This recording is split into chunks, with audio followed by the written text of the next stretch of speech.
Well, good morning, all microgiants, and we're here with the three consulting amigos today, Ed Lasik and John Mills. Thank you, gentlemen. They'll be commenting and trying to find fault with our discussion today. So today we're going to continue on with our By the Numbers series. This is where we talk about analytics and specifically for marketing analytics. What we're going to do today is kind of jump into a customer comparison. And are you guys seeing that whole thing there today? Yes. Okay, great. So here we go. By the numbers, and we're going to talk about customer analytics. Um, just by way of review, we're working off of the marketing planning cycle. We've gone all the way around it. And we're talking about the analyze section right now.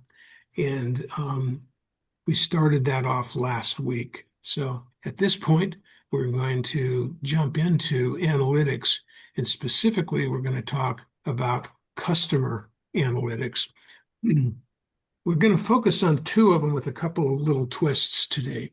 The first one is customer acquisition cost. Now, this is important because some people would say the most important, because what it kind of does is really tell you if you're spending too much money finding customers. Now, if you are, that could have a lot of different implications. It might mean that people don't want to buy your stuff and you can't figure out how to tell them to uh, cajole them to buy it, or it might mean that you haven't worked on the value diamond enough to be able to create value in your company and they don't understand the value, or it could simply be communication. You just haven't communicated what it is. Nonetheless, uh, if you were to come up with a pretty big number, and we'll, as we get into this, that actually doesn't pay for itself, you're just slowly going out of business. So this is really an important number. So, Ed might argue that, well, profit is more important, and of course it is, and cash flow is more important, and of course it is too. But once we get past, you know, revenues and expenses and so forth, and we start talking about how are we going to make some improvements, the cost of acquisition is really important. So what is it? Well, it's the total investment required to win a new customer. Uh, it determines the sustainability of your growth initiatives, whether or not you can continue to do it. Sometimes out of desperation, people will go out and get new business at any cost. Bring that business in. It improves cash flow. We've all had experience with that recently, and with a particular individual that we work with, but it doesn't work long term. So the question is, when you bring new business in, you have to determine what it costs you to bring it in. So here's the formula: selling costs plus marketing costs divided by new customers. So let's work that through. If you have selling costs of $100,000 and you have marketing costs in selling costs, primarily we're talking about, salesman commission, maybe the gas that they use to get there, maybe some airplane tickets, whatever it might be that your salespeople use to get in front of customers, close customers. Marketing costs, of course, includes any strategic planning that you do at the corporate level, plus marketing costs that include advertising, events, any marketing costs that are incurred there. So if you have selling costs and advertising costs of $160,000 and you get 55 new customers, your acquisition cost is, in this case, $2,909. So then the question is, and Ed would point this out immediately, and that is, well, but did you make any money? So if we take a look at uh, the additional side, we'll call this 1.5, there is a caveat, and that is, what are your margin dollars per customer? So if your average revenue is $15,000 and your margin is 35%, what that means is that you got margin dollars of 5250. So if you, and you don't, this doesn't this isn't an ironclad, but if you subtract 2909 from the 5250 margin, you have had a first year contribution to your fixed costs of $2,341. Now, we may talk about this a little bit more, Ed, but that does not include any other cost of goods sold number that might be a variable cost. So you could argue that it would be a contribution to some variable and some fixed. The variables that we've just measured are the direct marketing costs. So then if we move on, here's another one which kind of follows where we were, and that is the lifetime value of a customer. Now, almost nobody uses this. And it's really sad because this is one of the really terrific forward-looking analysis that you can do. So you want to determine over time how much your revenue is going to be created by customers. That includes new customers and existing customers. So it matters because it helps justify the acquisition costs. And then it guides the retention focus. How much can you spend on retention? How valuable is it to retain a customer? The average conversation out there, sort of the axiomatic thing is, well, it costs you more to get a new customer than it does to keep an old customer. I think that's surely true in almost every case. The question is how much? How much more does it cost to get a new customer? And a lot of small business people do look at the shiny objects, the new customers, and they don't pay any attention to existing customers. So in order to be able to normalize that, here's what we do. We look at this purchase value, in other sales, the average sales, times the frequency. How many times do they buy in, say, a year, times the customer lifespan. So to get that number, you simply say, well, our average sales in this case, $1,500. They do it 10 times a year. And that average lifespan is 11 years. So the calculation is $165,000. Now, that would go for this particular year. And then what you do, in order to be able to get a graph like we show over here to the right, what you do, though, is you have to measure a couple of extra things that you're not used to. You need to know what the average cost is, or at least you have to know the average margin for customers. It's better if you know every customer's margin. If you plug that in, you'd have a better number. And as we've talked about several times, you have big customers with low margins, little customers with high margins, and that can be very deceptive. And, Ed has brought that up several times. Undoubtedly, we'll bring it up again.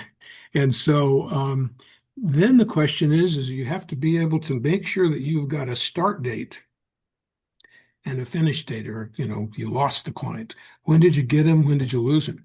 And you can calculate your turnover rate of customers. And when you calculate your turnover rate of customers, then you can begin to determine how many new customers you need to have. Now, in this example, it looks pretty straightforward. It's like, wow, this is really good. 65, a given average customer generates $165,000. So that's pretty nice. Then you've got a situation where, so let's jump into what that really means by normalizing it again by the margin dollars. So you've got $165,000 times your margin of 35% equals $57,500. If your total sales costs were $2,909 and not considering your customer maintenance costs, which is customer service, maybe some replacement products, maybe you pick up shipping, whatever it takes to keep them happy, okay? And it could be extensive in some businesses. So we haven't considered that. So without the retention costs, in this case, the return on sales over the lifetime value is 19 times. That's a pretty big number. In other words, you created 19 times as much revenue over the lifetime of the customer than it cost you to get the customer. This is a pretty powerful number. If most small businesses knew this, they would know what direction to go. Should we spend more money on acquisition? Are we spending too much money on acquisition? Can we save money by changing, say, our advertising mix? All of those kinds of things that you have control over in the marketing plan and determine what you really need to do, where you need to put your money so that you can make sure that these equations happen.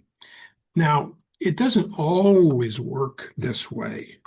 Um, for instance, if we kind of go back and take a look at this number here, it goes up, and in this particular example, it's growing by 10% annually. That's pretty rapid.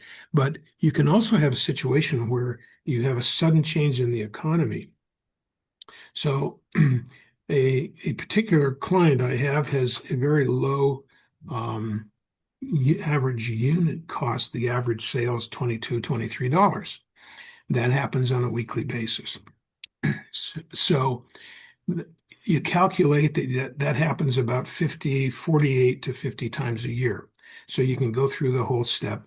That comes out pretty nice but the acquisition cost is actually so high that it takes about 11 months to break even.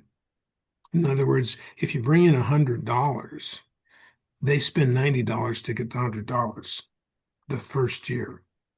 But then the next year and the next year and the next year, you get all of the money, all of that margin comes back to you, goes into the kitty, and you can make some money, assuming your turnover doesn't get too high.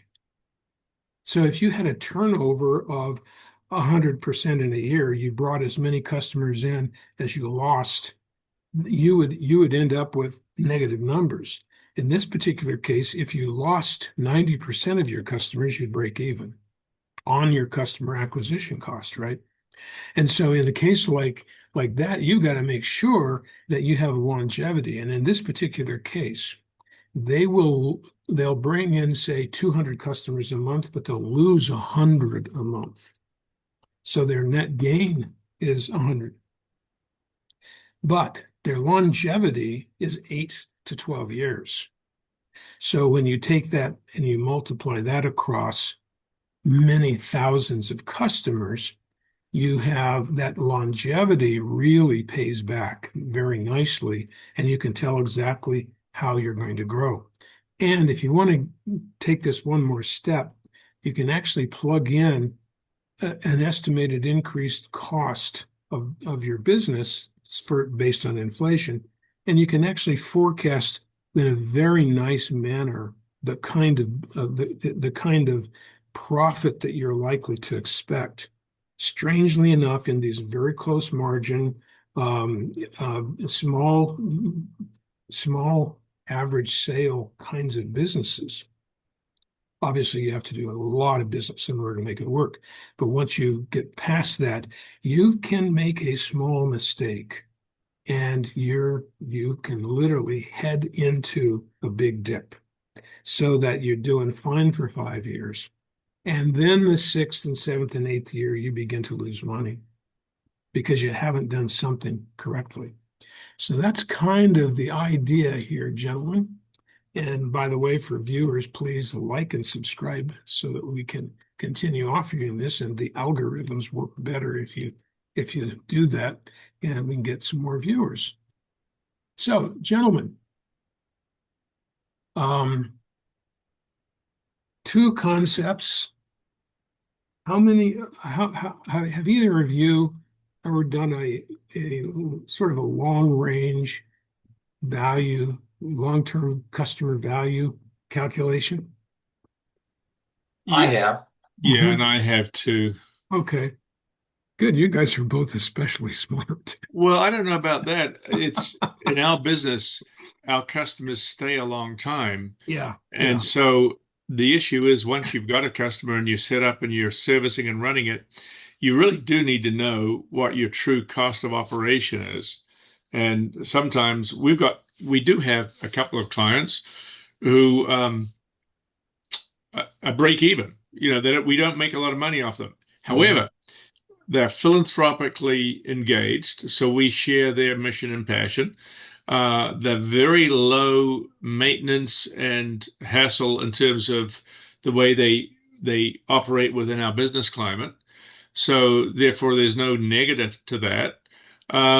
So really, for us, it's a wash. It's a wash even. We're investing in the local community by virtue of helping them out, whether they know it or not. Um, and it's a good thing long term, but we're not losing money on it. Now, I imagine we are losing money on one of our clients, but it happens to be that particular client is actually part of our ad hoc team as well.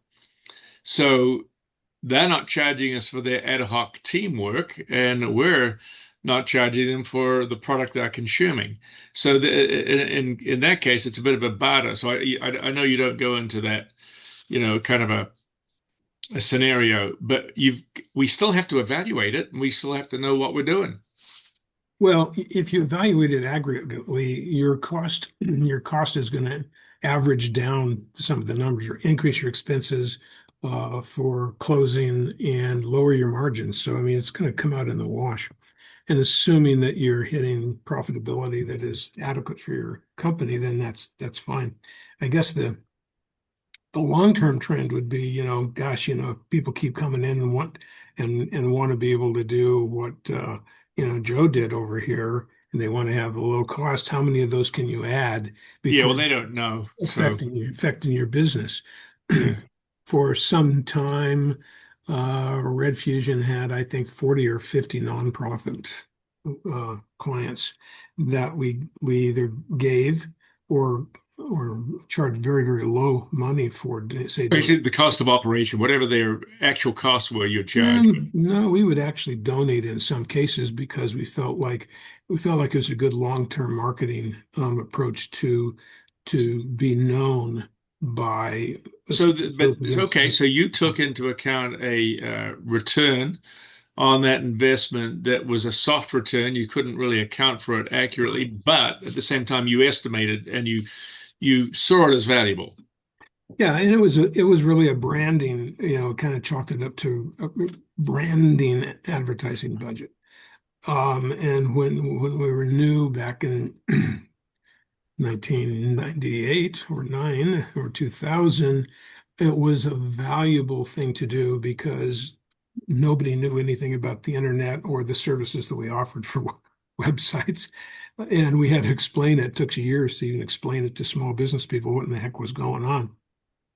Um, that that changed, and eventually we managed to pare that down by raising prices and so forth.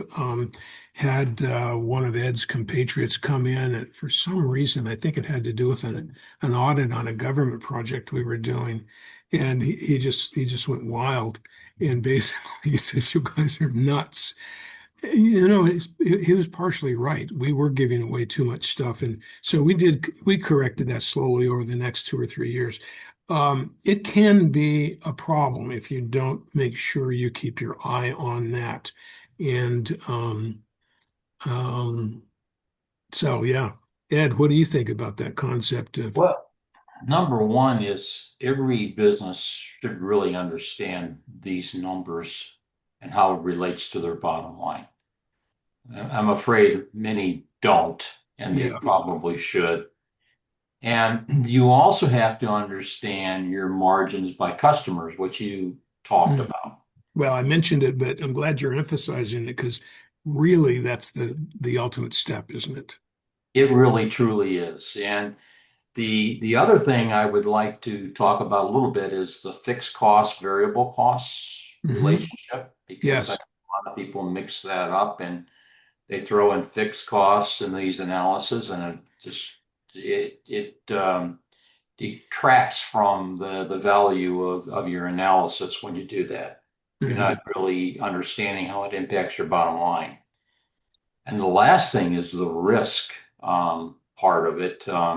If you have a business where your margins are high, you have a lot of room for, you can sustain a lot of mistakes, right? And Mm, risk, et cetera. Whereas if you're on a tight margin, you got to be really careful.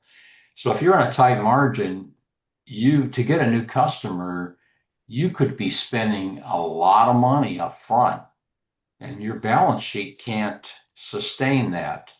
that's So right. you'd have to possibly borrow money to get more capital to be able to take this into effect and to grow your company. So you got Yeah. to understand that, because a lot of people don't, and so they start this and they got 100 new customers and they're feeling really good, but then they find out they have no cash in the bank because they've Yes. depleted it all. And you can you're quite right. You can break yourself by kind of becoming exuberant about bringing in new clients. But if you can't get that payback, you better be building a cash flow statement as sort of a governor there, right? To say, well, yeah, we can go get new business, but only until our cash starts to get tight, and then we have to stop. We got to grow slower, or we've got to have higher margins. And there's a whole issue of supply and demand of your product and that kind of thing, and pricing, which we don't need to probably throw that in to make this complex, but it's an economic model ultimately what happens. Yes. But you're right on the button about each one of those points. Well, Absolutely. both you and John mentioned certain customers that have intangible values. Mm, And another way of looking at that could be a partnership. And you may have partnerships that bring in business some way or help you in some manner that you would want to be able to continue with. hmm. And maybe the margins on your partnership business on that specific aspect of profitability for that customer might not be that great, but overall it provides a benefit to the enterprise. Yeah, right. That's an interesting thought. If you were to apply intangible, some kind of number to intangible costs, say a partner, and you were to extend that over the lifetime value of a customer. And in order to do that, you'd have to lower your margins. And as you mess around with the margins, you might see that your lifetime value of your customer is not increasing very fast because you're giving it all away in some other fashion, and you don't even know it. And and then the downturn. I mean, there's another interesting problem I think worth talking about, and that is if you do have a downturn in business and you lose customers. In the example that I mentioned, at one point in 2009, you're bringing in 200 customers a month, and that drops to 100, and then suddenly you start losing 400 more. Now you're down 300 customers every single month, and that happened for month after month after month after month in 2009, and that happened for another year before uh, utilizing marketing tools and understanding what kinds of customers were dropping. That was mitigated and finally hit break even and began to rebuild. And so it was actually completely rebuilt by 2000, the end of 2010, which was about 7 years faster than most businesses. That is the power of really understanding marketing, because you have to make sure you understand the numbers for the kinds of customers that you're doing business with. And you could also break this into other pieces. You could do lifetime value of multiple of your customer types. Say you had industrial customers and you had retail customers or residential customers, depending on your business. Maybe you're a wholesale business. You could take a look at those in exactly the same way and determine if you are going to see a downtrend in, say, the residential business as opposed to the industrial business. So, keep track of your businesses. We've mentioned this before, knowing your customers includes knowing the category that they're in. That's pretty important. And John mentioned, well, we've got these sort of, half freebie kind of nonprofit value customers, and we got regular paying customers, and maybe there'll be another kind of type in the future. But there are a lot of different businesses that just take all the business they can get. And the issue here is, and you should evaluate your sales team and well as your marketing team for the highly profitable business that they bring in. These are the numbers that we just reviewed that help you determine that when you begin to keep track of your costs. Now, that's a major problem. It's going to be less and less of a problem all the time. Small businesses are using software to do their bookkeeping. Sometimes it's okay, and sometimes it's not so easy to deal with. But keeping track of the categories of business isn't that easy to do. So, Ed, you got any insight on how to simplify and get those numbers right so you can actually track down to the customer? Well, I think it all comes down to really understanding your business. Mm-hmm. Really have to understand the complexity of your business and how it impacts your customers. And you got to look at not all customers are created equal. There's the margins can be different and their ability to pay you for your services or Mm-hmm. create a lot of extra work for you. Those are all considerations they should take into effect because some customers just aren't worth it. And that's one of the hardest decisions that a business owner has to make is when they're not penciling, these customers are not penciling out. When do you call it quits? You give Mm-hmm. you raise the rates uh, Mm-hmm. and that might be a solution to it, or you may have to just get rid of them and move on to somebody else. Yeah, that's exactly right. When I was in the retail business, I finally realized that I'm going to have to adjust my cost of goods by whatever I'm spending on the particular item. But then I also had to add shipping in because if I started to, and this was back in the early days when we started losing a lot of our manufacturing base here, and if I had to start bringing stuff in from Italy, now I had to pay import fees and do a letter of credit. And so there were different costs associated with those goods. I had to have a lot larger markup in order to be able to deal with that. Or if you're buying volume discounts, the other side of it is now this is not the case today, but we've advanced in shipping. And we used to have to throw one case of goods on a truck in New York, and you'd have to pay the hundredweight. Well, the box was only 22 pounds, but you still paid the hundredweight. So now you're spending 4 times as much as if you had 4 boxes. So this becomes, back before computers, this becomes quite a complex issue. Yet at the same time, you can still pencil it out and say, well, here's about what my shipping is on this product versus this product. Therefore, I'm going to set my real cost at this. You do your markups off of your real costs that include your shipping, or even include your, say, sales commissions. So that's one way to kind of get there in a micro level. It's a complicated thing. I think the issue, one of the biggest issues is if you use QuickBooks, for instance, how do you set that up so that you can actually develop these numbers and get them? And if you don't input your cost of goods sold at, say, a customer level in some fashion, then it's pretty hard to do. Then you have to average it out. But you should be able to work with your bookkeeper / your accountant to be able to interpolate some of these things at the very worst. You start with your financial statements, and then you have to keep some other records like units, units of, say, merchandise purchased and employees, and as I mentioned, beginning and ending dates of customers, so that you can easily go through and you can put those in a spreadsheet. As long as you have a database, we're going to find very quickly that AI will be able to help you with a lot of this stuff.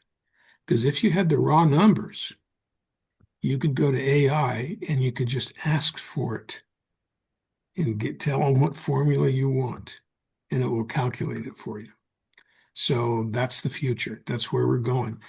Part of the reason I thought it would be interesting because I've never dug into this portion of our subject matters as deeply as this in a public way. And the reason is because it's so difficult to get the numbers and actually get it done. But I believe that with AI coming, these numbers will be very easy to access, and small business people have to learn where it is that they're going. Because if you're not collecting, say, information at the customer level, it'll take you 3 months to start collecting any data that's worthwhile at the customer level. You need to know the breakdown of this information, and you need to work with your accountants in order to be able to get it to a point where you can create access so that AI can really help it. I can't give you all solutions on that right now, but I just know that's the problem coming. Well, every business is different, and the details of what's important are different. It's pretty hard to generalize what you need. Hmm. The one thing you can determine, though, up front is what is a variable cost and what is a fixed cost. Mm-hmm. Yeah, And if you can break out that in your analysis, so you're dealing with your variable costs, not your fixed costs, I think your information is a lot more relevant to your business. you're right. That's a great shortcut, I think, too, and a good way to be able to kind of pencil it out or use a spreadsheet to rough the numbers out and get a lot of these things a lot easier than, say, every single line item. I'll put down in our notes today, we've got at least one, if not two, videos that we did on break-even analysis. Pretty extensive information on that with the formula and how you do that. And that's where we talk in detail about fixed and variable costs, and even, which costs can switch from a fixed to a variable and that kind of thing. That's a real I key point. my greatest example on that is we used to own some weekly publications in the newspaper business, Mhm. and we would get a P&L, and the P&L would show it would show total costs. And so the somebody would come up with the idea, if we shut these 5 publications down, we're going to be so much more profitable overall. And Right, I said, if you do that, you're going to put yourself further in the hole because you right, got all these fixed costs on these P&Ls for all these publications that aren't doing very well. And those fixed costs are not going to go away when you shut down these right, publications. right. So Unless that you was one of those moments they say, oh, wow, you're seems right. so simple, but it could have been the wrong decision. What a great example. And so the next time this happens to you, you could say, okay, in order to do this, we're going to have to cut a fifth of our press off of and throw it away because we can't pay for that extra 20% of the press anymore. That's right. That's right. And of course, how are you going to run it with, the front end cut off? That's going to be tough. That's going to be so. Well, good. Thank you, gentlemen. I think these are important concepts, and I hope that our listeners, have made it this far through and can put it to use, because this is really the kind of thing that in the future, if you're not doing it now, and most of you are not, you need to start thinking about it and start penciling some of this out so you're ready, because the day will come when AI is going to have it for you, and it may not be that far away. So, thank you, gentlemen. We'll see you all next week. Two side things that I